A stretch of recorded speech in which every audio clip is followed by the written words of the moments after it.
Oke, baiklah. Hari ini kita akan membahas tentang metode penelitian eksperimen. Nah, metode penelitian eksperimen ini juga salah satu dari penelitian kuantitatif ya, di mana kuantitatif kalian sudah pelajari di materi kedua, yaitu berkaitan dengan hitung-hitungan ya, atau berkaitan dengan angka. Dan biasanya hitung-hitungan ini biasanya menggunakan angket ya, yang ada skornya. Kemudian biasanya kalau untuk hasil belajar ada hitung-hitungannya juga ya, berupa soal-soal baik itu pilihan ganda dan tentunya soal-soal itu juga punya skornya sendiri. Oke, nah penelitian eksperimen ini juga salah satu banyak penelitian mahasiswa biasanya anak-anak TIK ya. Penelitian eksperimen ini di mana mereka biasanya melakukan eksperimennya di kelas. Nah, jadi apa sih makna dari penelitian eksperimen? Jadi eksperimen itu adalah metode penelitian yang digunakan untuk mencari pengaruh perlakuan terhadap yang lain. Oke, sebentar ya.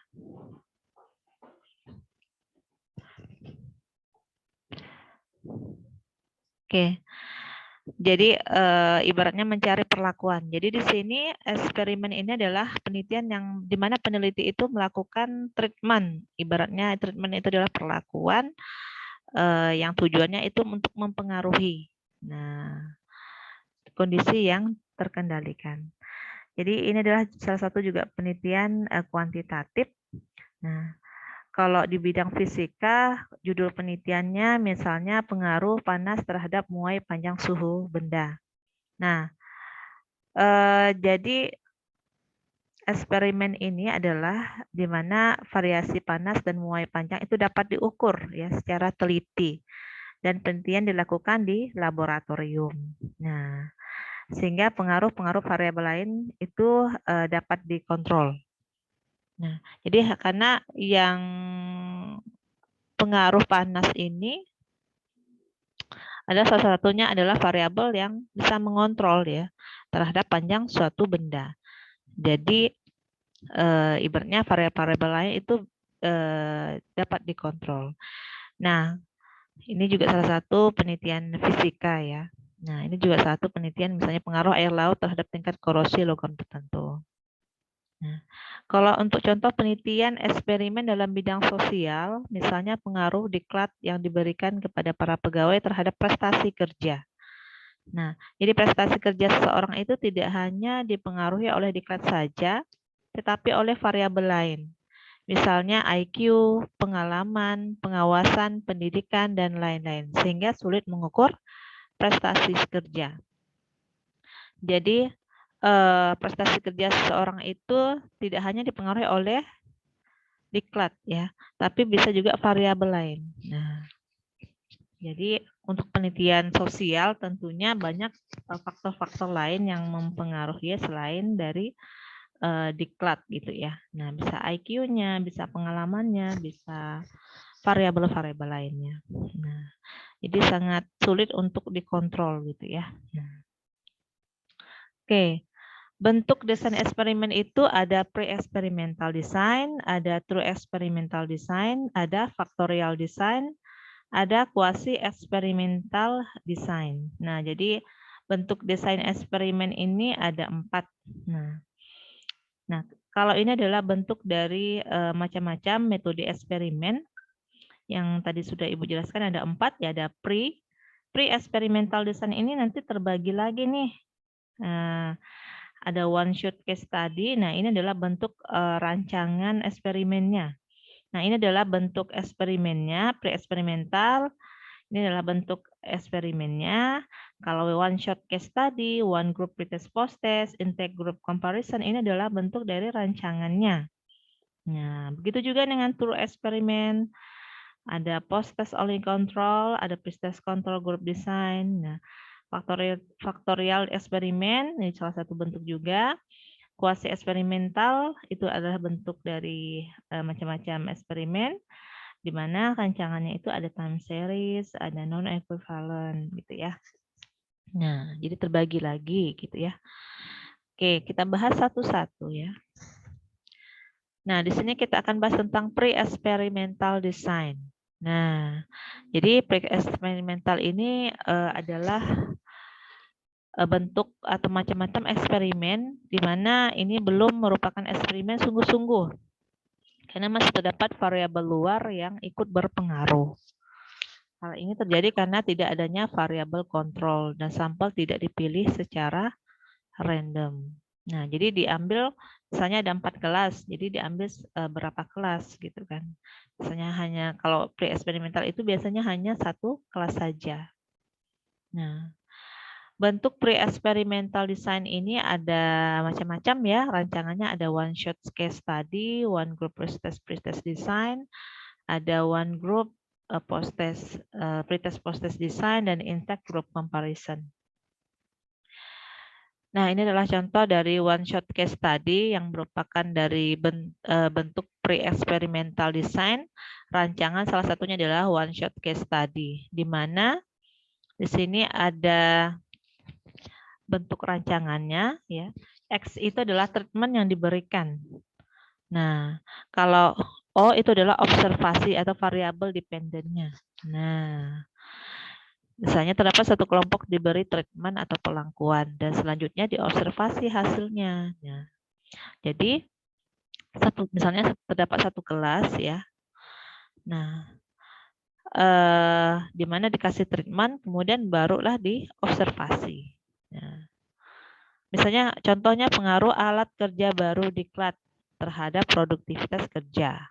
Nah, terdapat sekelompok pegawai yang menggunakan alat kerja baru, kemudian setelah 1 bulan diukur produktivitas kerjanya.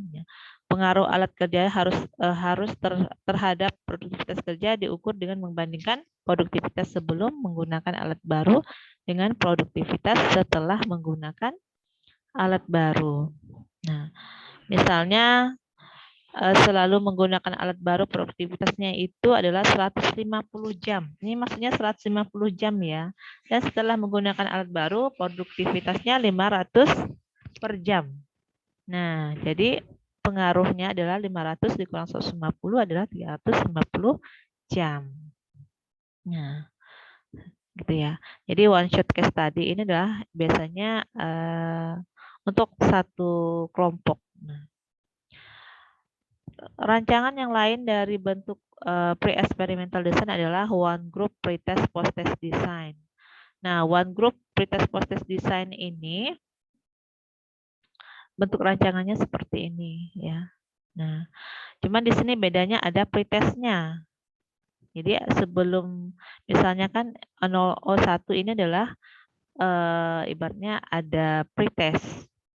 Pretest itu artinya sebelum diberikan perlakuan, ya sebelum dilakukan eksperimen, ada pretest dulu untuk mengetahui awal dari apa yang mau diukur. Misalnya kemampuan awalnya itu seperti apa. Kalau O2 itu setelah diberikan post test. Jadi O1 itu sebelum, kemudian X-nya ini adalah perlakuan kita misalnya tentang diklat gitu ya. Kemudian O2-nya ini adalah nilai post testnya setelah diberi diklat. Nah, jadi untuk mengukur berapa besar pengaruh yaitu 0,2 dikurang 0,1. Nah, itu besaran pengaruhnya. Kemudian bentuk dari pre-experimental design rancangan berikutnya adalah intact group comparison. Dan jadi pada desain ini terdapat satu kelompok yang digunakan untuk penelitian, tetapi dibagi dua. Jadi setengah kelompok eksperimen, kemudian setengah kelompok kontrol. Nah, misalnya dalam satu kelas gitu ya. Nah, nanti dibagi dua. Nah, jadi satu untuk kelas eksperimen, satu kelas kontrol. Nah, eksperimen itu biasanya ada kayak ini adalah X, ini adalah artinya diberikan perlakuan. Nah, cuman intact group comparison ini tidak ada pretest ya. Nah, tidak ada pretest, tapi dia dibagi dua kelompok. Nah, untuk mengukur pengaruh perlakuannya yaitu 0,1 dikurang 0, bukan 0,1, O1 dikurang O2.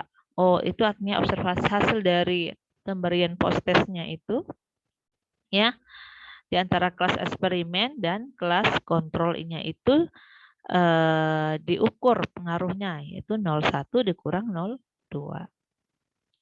Nah, itu adalah intake group comparison. Nah, oke. Sekarang kita akan membahas tentang true experimental design. Nah, tadi kita bahas pre-experimental design. Sekarang true ya. True itu berarti eksperimen yang murni ya, true ya. Dikatakan true eksperimental artinya eksperimen yang betul-betul ya, karena dalam desain ini peneliti dapat mengontrol semua variabel luar yang mempengaruhi jalannya eksperimen. Nah, jadi variabel luar itu bisa dikontrol. Nah, jadi bisa melakukan penelitian true eksperimental. Ciri utama dari true eksperimental adalah sampel yang digunakan untuk eksperimen maupun sebagai kelompok kontrol diambil secara random. Nah, jadi true eksperimental ini sampelnya itu dilakukan secara random. Beda tadi dengan yang pre-eksperimental. Itu dipilih oleh peneliti sendiri. Ya. Jadi kalau random ini berarti ibaratnya variabelnya itu bisa dikontrol.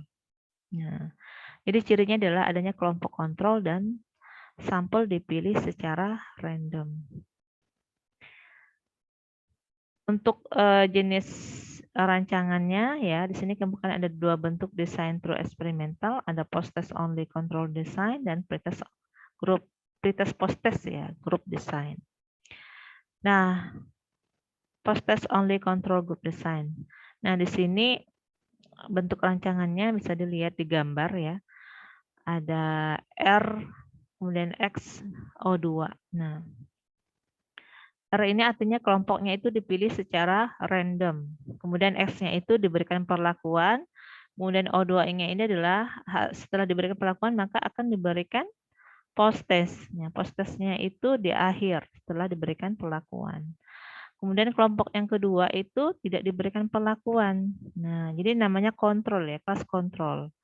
Jadi kalau X ini adalah kelas eksperimen, kalau tidak ada X-nya, ya berarti ini adalah kelas kontrol. Dipilih secara random juga, ya, kemudian baru diberikan post-testnya. Ya. Nah, jadi biasanya kalau untuk mengukur kelas eksperimen untuk rancangan ini, biasanya menggunakan statistik t-test ya. Biasanya melakukan uji perbedaan. Apakah terdapat perbedaan yang signifikan antara kelompok eksperimen dan kelompok kontrol. Oke. Nah, yang kedua dari macam-macam eksperimen untuk yang true eksperimental, yang kedua adalah pretest, post-test, control group design. Nah, cuman bedanya di sini, ini ada pretestnya ya. Nah, kalau yang tadi post-test itu hanya post-testnya saja yang diberikan, pretestnya tidak ada. Jadi untuk contoh rancangan pretest, post-test, control group design ini diambil secara acak kelasnya. Nah, kemudian barulah diberikan pretest. O1 inilah pretestnya. Barulah diberikan perlakuan X, kemudian O2-nya ini adalah diberikan post-testnya. Nah, kemudian kelas berikutnya ini kelas kontrol ya. Nah, karena tidak ada X-nya di sini, berarti kelas kontrol. Diambil juga secara random ya, kemudian diberikan pretest, kemudian barulah post-test. Nah, jadi untuk melihat pengaruhnya yaitu O2 dikurang O1. Misalnya O1 O2 dikurang O1. Untuk kelas yang kelas kontrol berarti O4 dikurang O3. Ya, jadi bisa dilihat besaran pengaruhnya untuk kelas eksperimen dan kelas kontrol. Nah, untuk rancangan berikutnya adalah factorial design. Nah, factorial design ini merupakan modifikasi dari desain true eksperimental. Nah, yaitu dengan perhatikan kemungkinan adanya variabel moderator yang mempengaruhi. Nah, variabel moderator kemarin sudah sempat kita bahas juga, yaitu dia tuh ibarat kayak penengah gitu ya. Nah, penengah. Jadi di antara variabel bebas dan variabel terikat. Oke. Bentuk rancangannya bisa dilihat seperti di gambar ini, ada R, ada O1. Nah, maksudnya di sini R ini adalah kelompok. Misalnya dia ada 4 kelompok nih. 4 kelompok gitu ya. Yang dimana semuanya dipilih secara random. Kemudian masing-masing diberi pretest. Ada O1, O3, O5, O7 ini adalah kelas yang diberikan pretest. Ya. Nah, sebelum diberikan treatment. X ini adalah treatment. Nah, kemudian barulah Y1, Y2 ini adalah variabel moderatornya. Ya. Nah, kemudian Y1, Y2 ini biasanya variabel moderator ini dibagi dua. Misalnya kalau penelitian ingin mengukur apa gitu ya, tapi ingin dilihat dari jenis kelamin gitu kan. Jadi ada dibagi dua, jenis kelamin laki-laki dan perempuan gitu ya. Maksudnya seperti itu. Oke. Nah, contoh misalnya dilakukan penelitian untuk mengetahui pengaruh prosedur kerja baru terhadap kepuasan pelayanan pada masyarakat. Untuk itu dipilih 4 kelompok secara random. Jadi dipilih secara acak, kemudian variabel moderatornya adalah jenis kelamin. Nah, kemudian dibagi lagi nih jenis kelaminnya gitu kan, antara laki-laki dan perempuan. Y1 itu laki-laki, Y2 itu perempuan. Ya, kita lihat back lagi slide-nya ya. Jadi ini ada pembagian untuk laki-laki dan perempuannya. Nah, jadi ada variabel moderator di sini. Ya, ini adalah salah satu macam-macam eksperimen yaitu factorial design. Nah, oke, ini quasi eksperimental design ini yang terakhir ya. Nah, ini salah satu macam-macam dari bentuk eksperimen. Quasi eksperimental design ini sering banyak digunakan oleh mahasiswa juga dalam penelitian eksperimen. Desain ini mempunyai kelompok kontrol. Nah, tapi tidak dapat berfungsi sepenuhnya untuk memantau variabel luar yang mempengaruhi pelaksanaan eksperimen. Ya, karena penelitian sosial itu biasanya banyak sekali variabel luar yang mempengaruhi juga gitu. Nah, walaupun demikian desain ini lebih baik daripada pre-eksperimental. Nah, kalau dari segi tingkatannya, karena pre-eksperimental itu kan hanya terbagi dari satu kelas saja ya. Nah, jadi kalau kuasi eksperimental ini juga sama kayak true eksperimental ya. Jadi ada 2 kelas, yang mana ada kelas eksperimen dan ada kelas kontrolnya. Nah, misalnya dalam suatu kegiatan administrasi atau manajemen sering tidak mungkin menggunakan sebagian para karyawannya untuk eksperimen dan sebagian tidak. Nah, sebagian menggunakan prosedur kerja baru, kemudian yang lainnya tidak. Oleh karena itu, untuk mengatasi kesulitan dalam menentukan kelompok kontrol dan dalam penelitian ya, maka dikembangkan kuasi eksperimental. Nah, untuk bentuk rancangannya ada time series dan ada non-equivalent control group design. Untuk time series bisa dilihat pada gambar ya. Ini menggunakan satu kelas. Nah, kalau time series ini menggunakan satu kelas ya. Dan biasanya pretestnya ini dilakukan berkali-kali.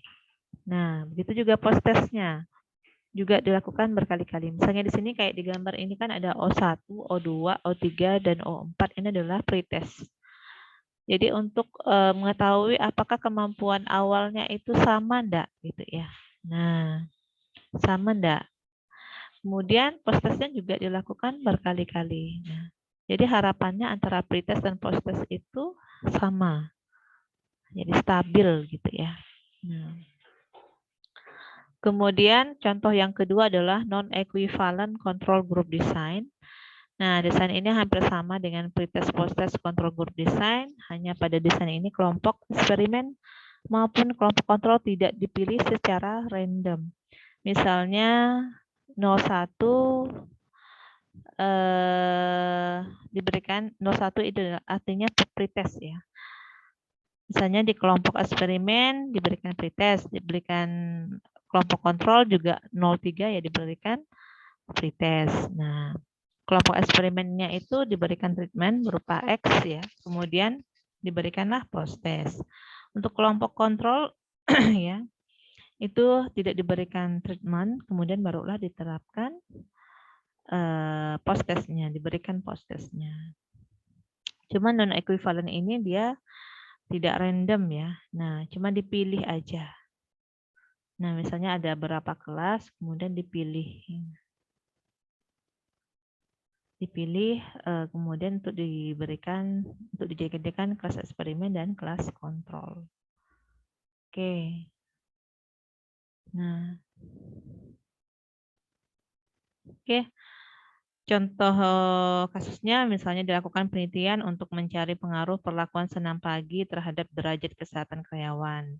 Biasanya penelitian dipilih satu kelompok karyawan, selanjutnya dari kelompok tersebut yang setengah diberikan perlakuan senam pagi setiap hari, dan yang satunya setengah lagi tidak. Jadi ada perlakuan, ada yang diberikan treatment dan ada yang tidak. 01 dan 03 merupakan derajat kesehatan karyawan sebelum. 01, 03 itu adalah ibarat kayak pretestnya, kemampuan awalnya. 02 dan 04 itu adalah hasil dari post testnya ya. Berarti setelah diberikan senam. Nah, kelas eksperimen dan kelas kontrol. Jadi pengaruh senam pagi terhadap derajat kesehatan karyawan itu mengukurnya adalah 02 dikurang O2 dikurang O1, kemudian O4 dikurang O3. Nah, jadi untuk mengukur pengaruh senam pagi terhadap derajat kesehatan karyawan. Oke, ini materi untuk hari ini ya, berkaitan dengan metode eksperimen. Jadi dari beberapa bentuk eksperimen tadi, pertama kali adalah pre-eksperimental. Ini biasanya digunakan satu kelas. Ya, Ibu bahas kembali ya. Mungkin dari materi ini kan banyak sekali yang mungkin kalian masih bingung gitu ya. Nah,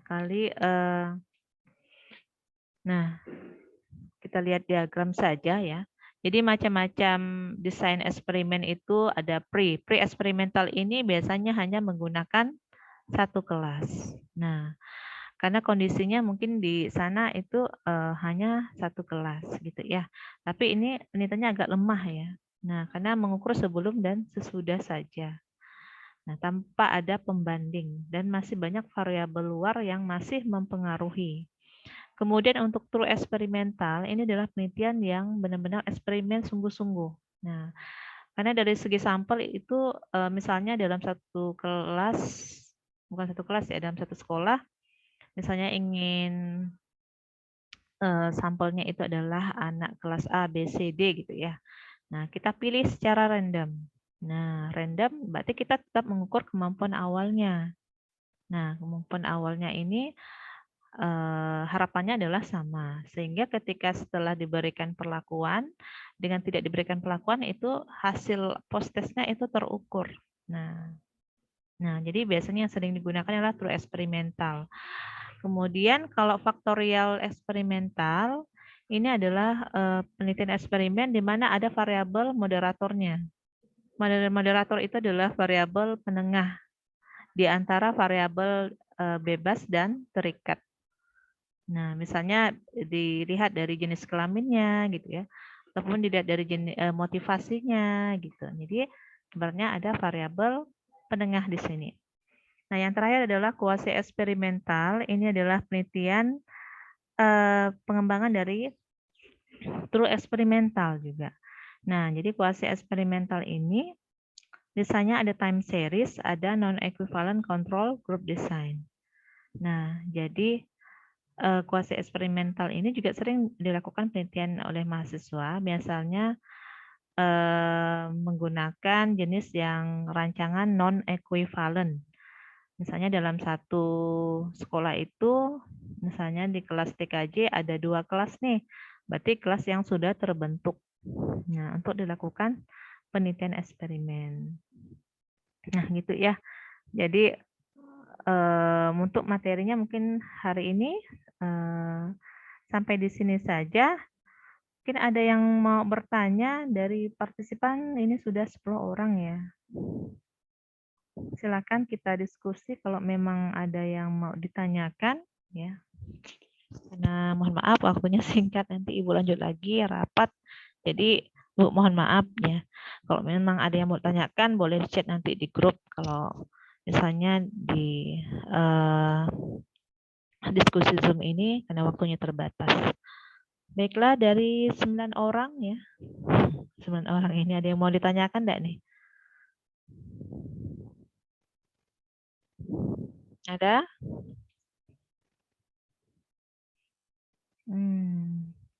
Absensinya sudah Ibu buka ya. Ya, nanti Ibu akan di grup juga.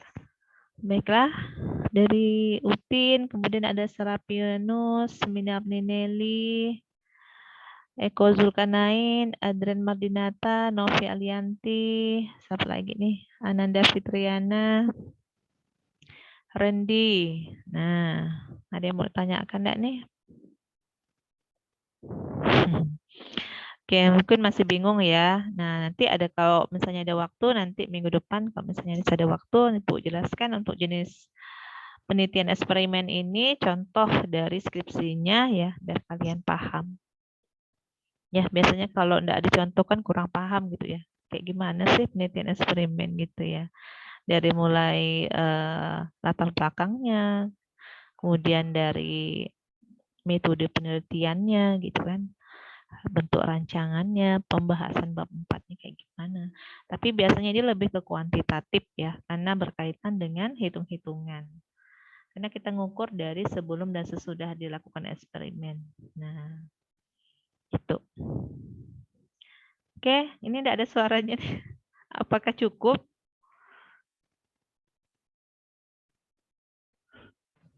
Ya, Bu. Sudah cukup ya. Nah, setelah ini, Waalaikumsalam. Setelah ini, Ibu ada rapat lagi, jadi mohon maaf. Tidak ada ya. Nah, Ibu cukupkan, boleh? Baik, Bu. Boleh, Bu. Oke, itu saja dari Ibu ya. Terima kasih atas kehadirannya. Ya, walaupun hanya 9 orang, ya semoga kita selalu diberikan kemudahan, kelancaran, ya, kegiatan kalian PLP 1-nya, kemudian kegiatan-kegiatan lainnya. Baiklah, Ibu tutup perkuliahan ini dengan Assalamualaikum warahmatullahi wabarakatuh. Selamat pagi Waalaikumsalam. semuanya. Ibu izin untuk live ya. Terima kasih. Ya, Bu. Sama-sama.